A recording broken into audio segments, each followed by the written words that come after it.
Hey everyone, it is Wednesday. It is time for a new episode of LonsTV, and it's Web Series Wednesday, so it's time to talk about a new web show. Let's jump right into it. Today we're going to talk about the Partners Project on YouTube. It is the show hosted by Shira Lazar, and it's basically a talk show, chat show with YouTube celebrities about, who they are, getting to know the people behind the really popular videos on YouTube, and getting some of their stories, and even getting some tips of the trade and tricks that they've used to build their popularity on the site.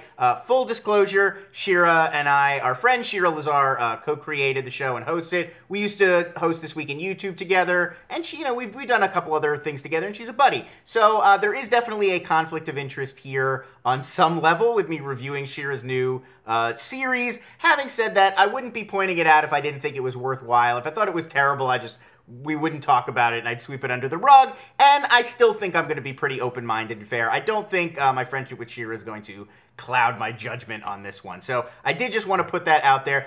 So yeah, the show, you can find it at youtube.com/partnersproject. It is a talk show format, and it interviews YouTube celebrities. It was created by Shira Lazar and Damon Berger, her partner in Disrupt Group. They have their new sort of marketing, advertising, online web viral company that's working on this along with some other shows for some other clients.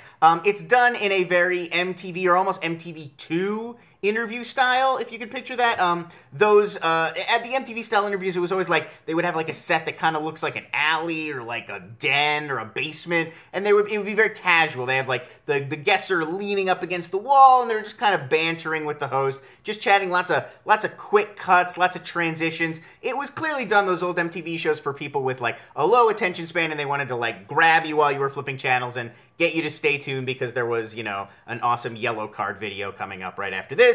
So this is done in a similar style where it's very quick cut and it's made to look sort of, a little grungy, a little edgy, to make it look a little more compelling. And it moves pretty fast for a 10, 11 minute show that's really just two talking heads and then some YouTube clips. It moves pretty well, and I think it does have a lot of energy, and a lot of that is due to the sort of style in which it's done in the editing. And they make the excellent decision to go to the studios or to the homes of the YouTube creators themselves, so you get that behind-the-scenes kind of look. It's never in a polished, it doesn't look too professional, too glossy, too sort of lame and mainstream. It's always in these, like, studios or garages or wherever the actual videos are being made, which gives it its own style. I think if you love YouTube and you love YouTube celebrities and you want to know more about them, this is basically the ultimate show for you. You get a lot of great insight. I mean, you find out little detailed things like the origin of Mystery Guitar Man's glasses, and like where all these people came up with the original idea that became this channel, and a lot of the sort of anecdotes of how it all came together. And because it's still recent history, I mean, most of these people started on YouTube in, 06, 07. They can still vividly recall the time in their life before they were a notable YouTube personality. So you get a lot of great stories. And like I said, if you're just a fan already, there's really no reason you wouldn't enjoy this show. It's just more information about the people and the videos that you love.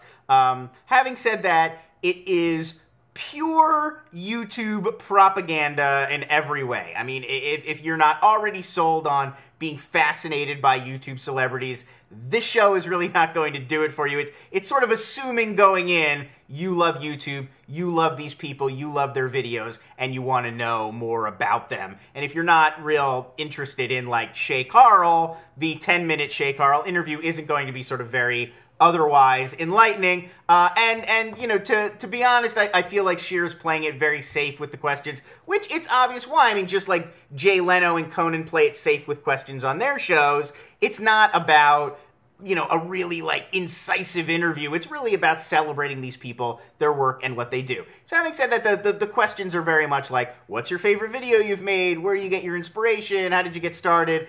Shira tends to throw in one, what are your hopes and dreams? Which is, just vague enough to get really wild, interesting answers out of people.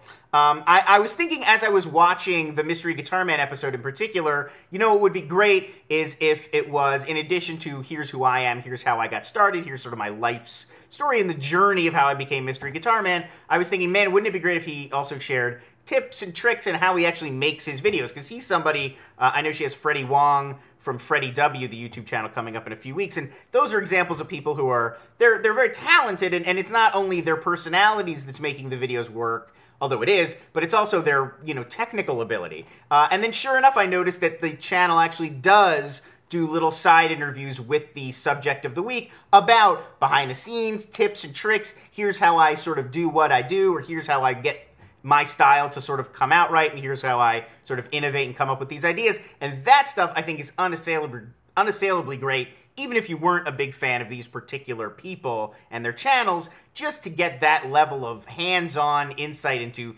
here's how I made this YouTube video that everybody then loved is going to be invaluable for the whole next generation of people that want to come on and make, exciting videos and reach a big audience. And so that's really, I think, if Damon and Shira are doing any major public service, that's what it is getting these interviews and getting this content out there so people can go back later and see, oh, here's exactly step-by-step how iJustine became iJustine. And Shira's style generally just works well for these kinds of videos because she's a fan. Like, she follows web trends, she follows funny videos, she follows what's going on the web. She's always one of those people that you talk to them that they're on, like, the sort of the edge of what's happening, or like, hey, did you hear about this? Did you hear about this going on? I mean, she's pinging me about WikiLeaks, like, the day that became big news. And so you can tell that she already has a passion for this kind of content and this world, and it really does come through, and it makes her a good interviewer. In that way, it reminds me a lot of the show The Web Files that Kristen Burt used to host. That's still around. You can look it up. I'll post a link down below for that one as well. And that was another great show where they would just interview the creators of web series. It was less YouTube focused, although they did do This Week in YouTube one week. But it was just generally a show about web series, and it was that same vibe where you could tell the fandom was coming out, and this was somebody who wasn't just doing this because they're a host and this is a gig, but they really have a passion for what they're talking about, and they're really interested in the people they're talking to. And man, it's hard to fake. Of all the things you can fake on camera, it's really hard to fake genuine enthusiasm. The last little niggling small complaint that I will have is nitpicky, I know, but some of the interview subjects feel a little predictable to me. Annoying Orange, Mystery Guitar Man, Shay, Freddie Wong, Kassem G, iJustine, they're all great. They've all got huge audiences. We know why. We know why she's choosing these people to interview.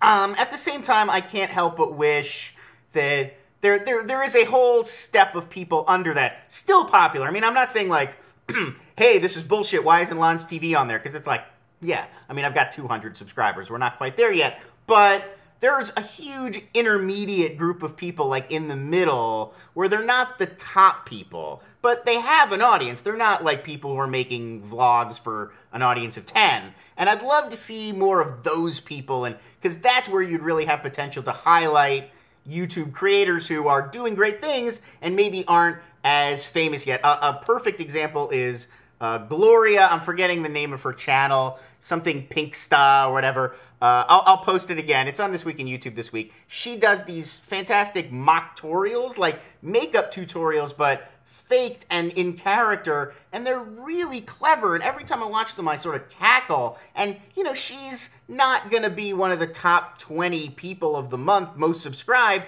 but she's great and she does have an audience, and I'd love to see someone like her on a show like this. So that's my small complaint. It's like it doesn't have to be Fred every week, even though that's the sort of person who's going to be like on top of the YouTube charts. So that's my thoughts on Partners Project. Like I said, you can check it out on YouTube. I'll post all the links below. Thanks everybody for joining me for this episode of LonsTV, and I will see you next time.